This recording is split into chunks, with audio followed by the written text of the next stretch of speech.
Hello everyone, and welcome back to Zimist Coded.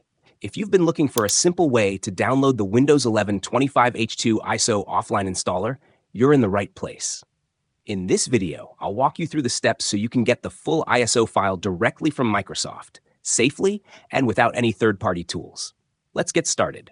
First, open your preferred web browser and search for Windows 11 download.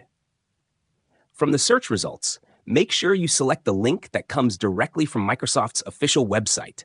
This ensures you're getting a genuine and secure copy of Windows. Once you're on the official Windows 11 download page, scroll until you find the section labeled Download Windows 11 Disk Image ISO. Next, from the drop-down list, select Windows 11 Multi-Edition ISO for x64 devices. This version works across most modern systems that support 64-bit architecture. Click on Confirm to continue.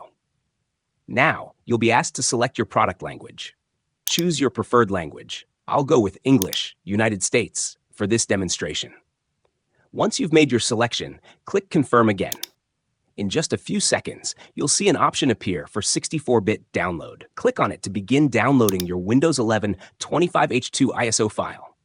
Depending on your internet speed, the download may take a few minutes, so sit back and let it finish.